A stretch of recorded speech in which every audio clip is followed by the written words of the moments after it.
Now. On 105.9 FM and streaming worldwide on the WMAL app. O'Connor and Company. 8:06 now as we have our fourth out of 4 hours here. If you missed our first 3 hours, it's okay. I mean, I'd be sleeping if I were you. I don't blame you. I mean, I'm paid to be here. It's okay.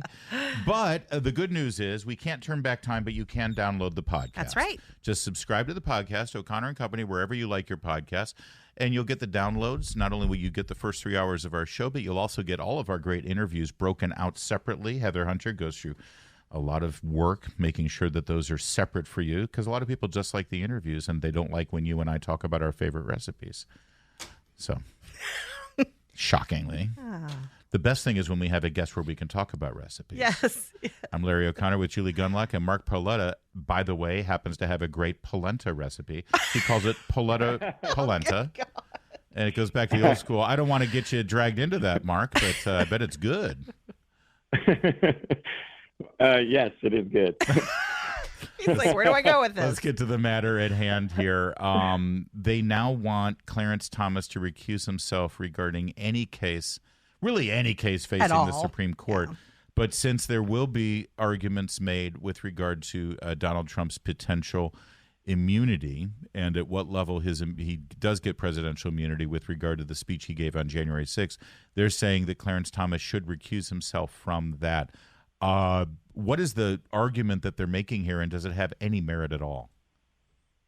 Larry and Julie, thanks for having me on. It makes zero sense. There is no argument. It's all made-up standards. But the so-called argument is Justice Thomas will sit on this case on Thursday or on any January 6th related case. And because his wife, Ginny, who you know, who's a great conservative activist, well-regarded, had some views on the 2020 election, certainly, and concerns about voter fraud and voter irregularities, and she expressed them.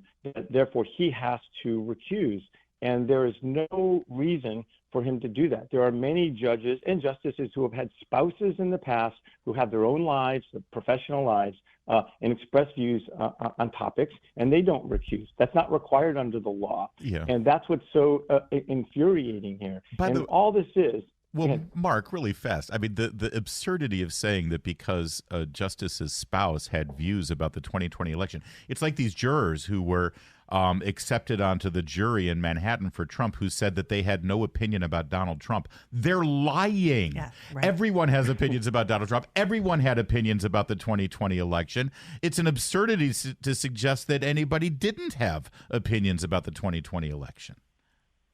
Right. And again, what's important to understand is that this has been going on since Justice Thomas got on the court and even before then. But recall, Ginny Thomas had made some comments back in 2012 or 2011 about Obamacare being a terrible policy law, a law that should be repealed by the Congress. And they wanted to impeach Justice Thomas because he sat on those cases.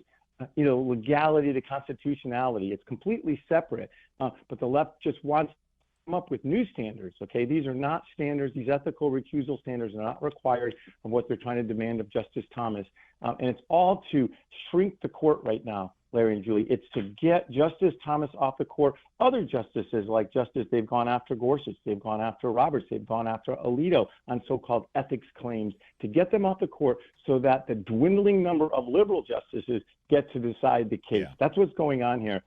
Yeah, it's interesting. Nothing to do with ethics. Yeah, it has nothing to do with ethics.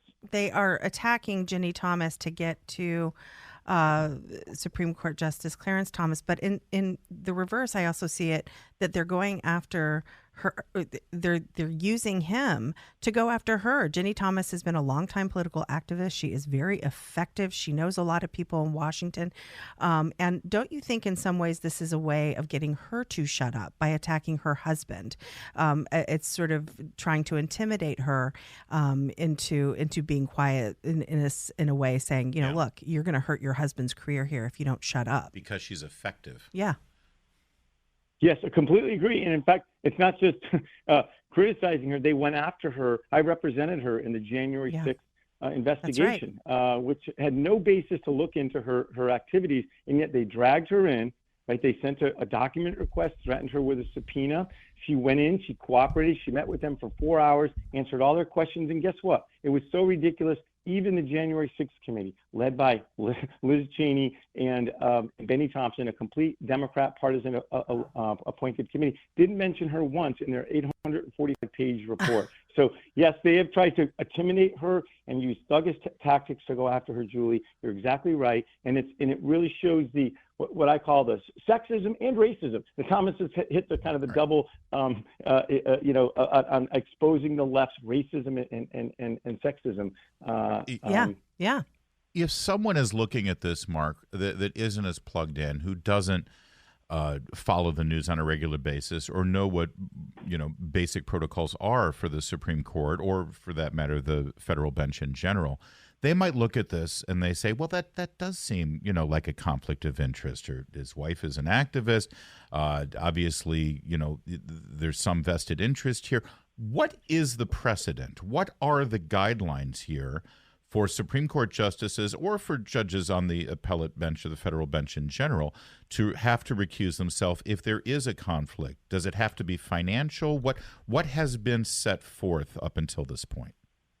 Yeah, there's a federal law, 28 U.S.C. 455, which essentially says if you have a spouse who's party to the proceeding, acting as a lawyer in the proceeding, is known to have an interest that could be substantially affected by the outcome of the proceeding, or is known or likely to be a material witness. Now, none of those things apply to Ginny Thomas, okay? And the idea that her views somehow, somehow disqualify Justice Thomas, so that's the law, okay? And the important thing, as I point out in my article that I wrote in the Federalist, and I've written many on this topic, is that there are other judges who sit, and like Ruth Bader Ginsburg, her husband was at a law firm, okay, the head of the tax practice, and his law firm repeatedly showed up before the Supreme Court representing clients, and she never recused, okay?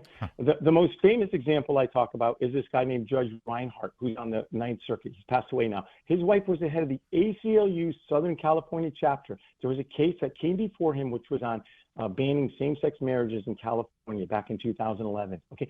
Her organization filed briefs in the case below, okay, on the district court. It went up to him. So think about that. On the legal issues at issue, if she files, okay, to say that this is unconstitutional, guess what? He writes a brief that says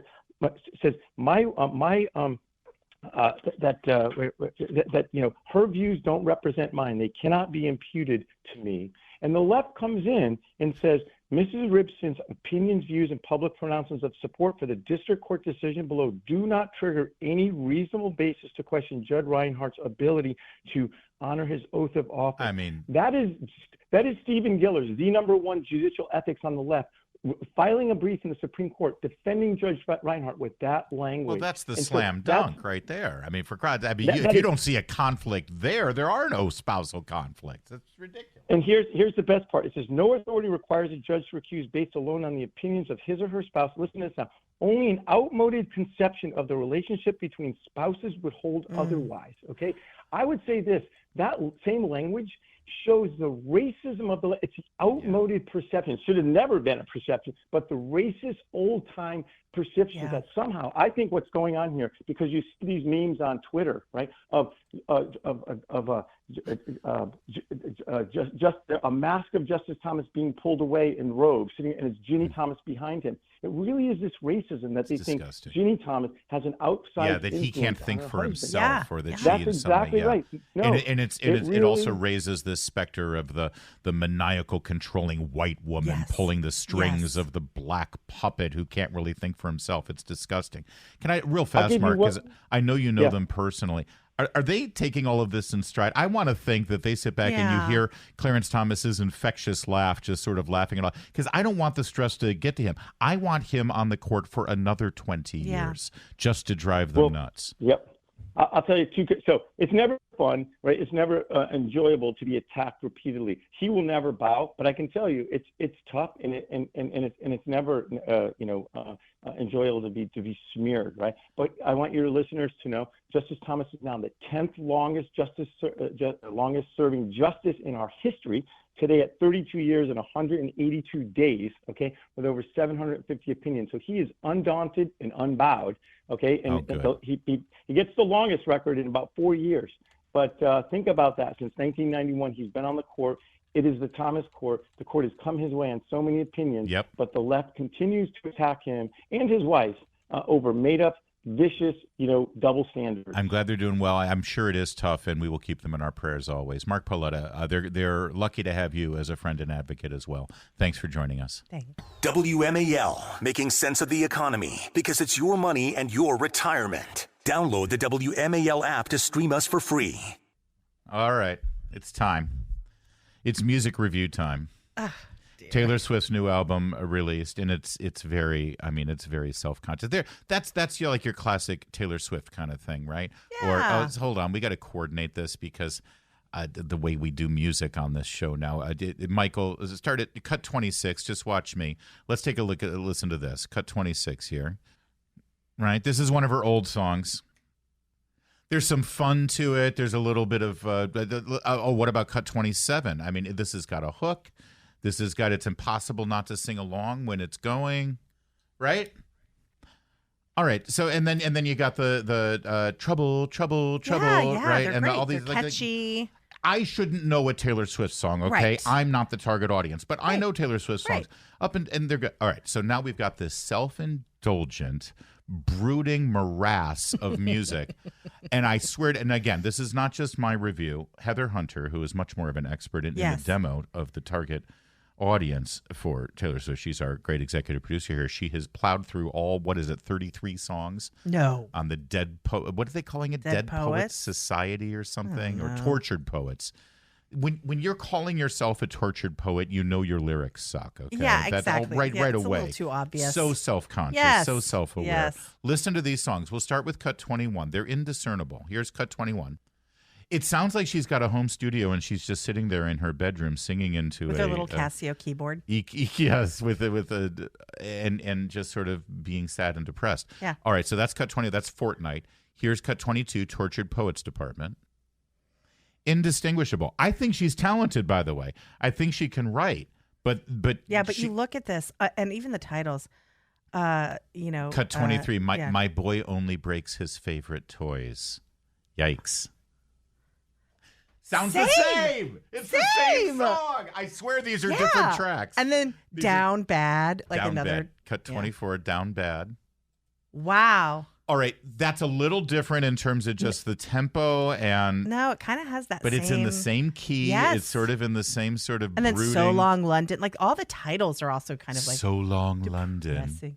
Everything's breathy and whispered. Exactly. Yeah. I was just gonna say breathy and. With the echo treatment on the voice. Yeah. Boy, she doesn't seem so happy. Come on, Taylor, you're with a big football player, for crying out loud. All right. That sounds kind of like a drag. That said, we are getting different takes on the album of squealing little teenage girls and apparently some very confused young men. Here's cut 29. We stop at a light about halfway there. We're in track 3, and I have tears in my eyes. I just turned to my wife and I said, "What do you think?" She said, my, this is good." Track 3. Your wife, Jimmy? My boy only breaks his favorite toys. Whoa. Okay. I'm queen of sandcastles he destroys. And I'm thinking, damn, Taylor Swift, you have been through some. And I say this with tremendous respect. Okay. That's just, again, we talked about this earlier with the Tucker Carlson phenomenon. You put stuff out there to get clicks. There is no other reason why that. All right. Some of the other reviews that I'm seeing on social media. Almost half the songs on Taylor Swift's new album contain explicit lyrics, make fun of Christians, and straight up blaspheme God. This is according to Sean Fuchs. Oh, really? Is this some music you want your kids listening to? I don't know that as a fact. I'm just telling you what I'm seeing from other reviewers. Mark Hemingway, great journalist and political commentator, the better half of Molly Hemingway, who my understanding is an absolute nightmare. But Mark is a long-suffering husband. Mark is also a musician. I got to go into his Sanctum Sanctorum at his home the other day and saw all of his guitars and his amps and all the stuff.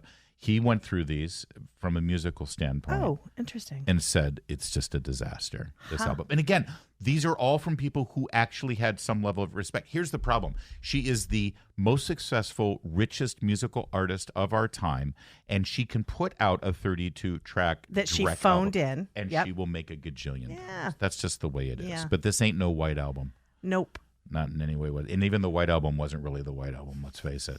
None of it was Sgt. Pepper's, and none of it was Pet Sounds. But it is interesting. We have some of her lyrics, and it does sound quite anti-Christian here, sort of making fun of different aspects of Christianity. So it's too bad. God save the most judgmental creeps who say they want what's best for me, sanctimoniously performing soliloquies I'll never see, thinking it could change the beat of my heart when he touches me and counteract the chemistry and undo the destiny. You ain't gotta pray for me and my wild boy and all this wild joy. If all you want is gray for me, then it's just white noise and it's just my choice.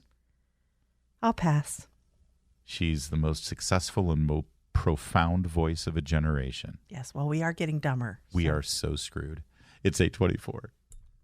Making sense of your world. There are a lot of things that really tick me off. News Talk 105.9 WMAL. Making sense of the news. I still like the trouble, trouble, trouble, and then she screams and the little screaming goat comes in and screams on her behalf. That may be my favorite viral YouTube video ever. Now on 105.9 FM and streaming worldwide on the WMAL app. O'Connor and Company. It's 8:36 this Monday morning in your nation's capital. It's O'Connor and Company. We're getting you going the right way.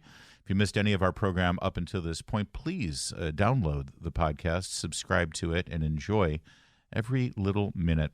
Today is the first day of the trial of Donald Trump in New York that lazy journalists and news anchors across the media spectrum will refer to as the hush money trial. But, of course, it has nothing to do with hush money. It's actually an accounting trial. This has to do with allegedly falsifying financial statements with regard to legal costs or legal expenses that had been paid to Michael Cohen that was then used, that money allegedly was used to pay a cash payment to Stormy Daniels and some other individuals in exchange for a non-disclosure agreement.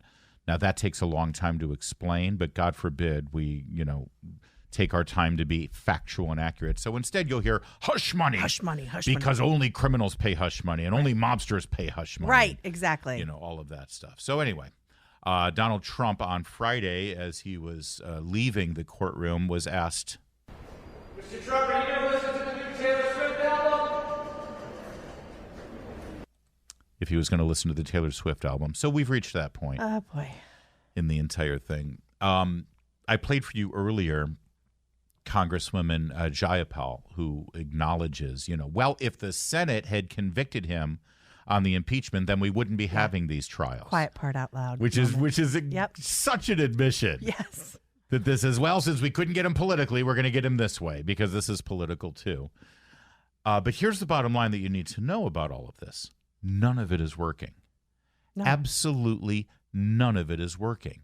In fact, it's having a boomerang effect because as soon as the American voter, and with all great deference and respect to the incredible Rush Limbaugh, without whom none of us would be here, it always sort of rubbed me the wrong way when he would refer to low information voters. I know what he was saying. He was saying there are voters out there who aren't as plugged in politically, who don't live and die on the news like the way we do. Or on Twitter, yeah. Or on social media or other places, right? But it was some people heard that and said, "Oh, you mean dumb people?" No, you can be incredibly smart. He didn't mean it that way. He didn't mean it that way. But here's the thing about low information voters. Usually, eventually, they start looking into things. They start saying, what's this all about? And then they get the information. And if you really want to know what all of these cases against Donald Trump is about, it's pretty easy to read one or two articles and say, oh, well, this is all bull. Yeah. It's all obviously bull. And so, and the only reason that it's happening is that if this election, as most re-elections are, if this election is a referendum on Joe Biden's presidency, he loses by 50 states. Because no one in their right mind would want to sign up for 4 more years of what we've been given. And you see this in the battlegrounds. Larry, Biden is He's not losing working. Every single battleground right now. And so they need to make this election about Donald Trump. They're doing whatever they can to make it about Donald Trump. But as of now, again, I don't want to get ahead of myself. It's only the 22nd day of April. As of now, according to the polls, which are always skewed in the Democrats' favor, it is not working. Listen to NBC discuss the findings of their latest poll. We talk about the erosion for Biden, and now you start to see it. Look at these numbers. Trump advantages on all of these traits. And I stop here because competent and effective, that was President Biden's, the crux of his campaign pitch back in 2020. And we actually polled this question in 2020, and it was basically the exact opposite. It was Biden with about a 10-point advantage over Trump. And again, same with handling a crisis. Biden had the edge over Trump. And how about this? It's the former president, the current president. We don't really see matchups like this. Well, now we can measure it. Who has the strong record as president? And again, Trump outpacing Biden on that front. And again, you got to mention this one, too. Necessary mental and physical health. We asked this 4 years ago. It was a wash. It's now a clear liability for Joe Biden. So these are all troubling numbers for Biden. Troubling numbers for Biden. Exactly, because they've done so much work. They've worked the media, the legacy media has worked so hard to damage Donald Trump, and it's not working. Yeah. And there's more. Now, this is my favorite of all of this, because then this is how NBC News works over at Meet the Press. You have Carnegie come in here, talk about the polls and wringing their hands about the polls and the numbers and how it's hurting Biden. Then you go and you have a roundtable discussion, and you bring other journalists in, and they all complain about how the polls are not good right now for Biden. And here was Andrea Mitchell. This is the greatest. She is. This is the most beautiful thing. Do you know why Trump is doing better right now? Do you know why Biden is down in the polls? Because Trump is benefiting from the trials against him. I kid you not. The fact is, we don't know how that is going to play. Up until now, these legal cases have only helped him fundraising, made him, tell people he's the victim, energized his base. And so he's risen in the polls with every indictment. Now we're going to see him really powerless. The judge has been very effective, and how they handle the gag order is yet to be seen, while Joe Biden is campaigning. The problem for Joe Biden and for the Democrats is Trump is crowding out, the trial is crowding out everything else. So Joe Biden goes out and does major policy things, the steel tariffs in Pennsylvania, everything else that he's doing, student loans breaking through a little bit, but everything else is crowded out. And it's the Trump story. And that's what happened in 2016 to Hillary Clinton. And that could be replicated this year. I think the enthusiasm issue and the young voter issue is critical. And as long as this war in Gaza goes on, this is going to be a problem with young voters because they have an off-ramp. The reason that Biden isn't doing better is because everyone's focusing on these trials. The trials that we brought, that Biden engineered, that he created, and the media just can't stop talking about the trials. Yes. What's wrong with the media? Biden's doing all these great things, and he's not getting any attention because everyone's focusing on the trials. And also, she forgets that no, he's not doing great things. He's actually doing things that harm people, from this new Title IX thing to killing the gig economy, to every single environmental regulation. I mean, people are suffering, and they know exactly why, because of what Biden is doing. Yeah. She never wants to bring that up. She says, oh, he's doing great things. No, he's not. And people understand that. Over on ABC, Reince Priebus was on a panel, this time with Jonathan Martin of Politico. And Martin, I got to say, give the devil his due. He actually spoke the truth on this analysis. In 2016, it was 24/7, lousy press, good press, everything in between Donald Trump. If you look at the press, 90% of it's about Trump. And he went through the last 3 weeks with 5 rallies a day and turned out one of the biggest upsets in modern history. When it's all about Trump, he's winning. No, I actually disagree with that. 538 average has shown a bit of a. I think the opposite's true. I think if the election's about Biden, I think if the election's about Biden, Trump's going to win. I think if the election's about Trump, Biden's got a lot better chance. And right now, Biden's problem is this election's about Joe Biden. Yeah. I mean, Did you hear that? Joe Biden's problem is right now this election is about Joe Biden. 4 more years, baby. By the way, Real fast, latest battleground polls. Georgia, Trump +6. North Carolina, Trump +6. Nevada, Trump +5. Arizona, Trump +5. Michigan, Trump +3. Oof. Pennsylvania, Trump +2. Wisconsin, dead heat. It's 8:45. Actor Michael Douglas was on CNN with Fareed Zakaria this weekend, and he says Joe Biden's just fine. Are you one of those people who wished he had bowed out, let the field choose somebody else? How do you think about that? Well, I think that I walk a little similar to him, and the people that I've talked to and everybody that I have say he's as sharp as a tack. He's fine. There you go. Yeah, this is an 80-year-old man in September whose father lived to 103. Yeah. So he's pretty used to dealing with old people. Right. Would he want Kirk Douglas, though, to be, in charge of our military? He didn't care. Have the nuclear. My favorite part of it is everyone I've talked to. Right. Everyone in my bubble. Right, everyone in my, Hollywood universe. Say he's as sharp as a tack. He's fine. He's fine. Yeah. He's absolutely fine. 8:52. Well, Julie, that's a wrap. Thanks for being here this morning. Have a happy Passover. Go watch Prince of Egypt. I will. And eat some lamb. Here's Chris Plant. Christopher? Indeed. Hey, the riot police are out this morning. They're already out this morning. Oh, that's nice. Yeah, at, is it Yale or Columbia? They're having, it's the Ivy League where every Nacht is Crystal Nacht. The Democrats are a peculiar bunch of people. We got a lot to talk about, don't we? There's President Trump back in court today in New York City for the Third World Banana Republic kangaroo lynch mob that the Democrats have assembled there. Lots of madness. And President Trump has a few things to say about that, of course. And we have, the pro-Hamas Democrat caucus, which is really the whole party, back on the streets, forming violent mobs and terrorizing the Jews. And they're told to stay home from school. I know, yeah. They shut down school at Columbia because of it. And it's Earth Day. And it's Earth Day, so maybe another self-immolation today.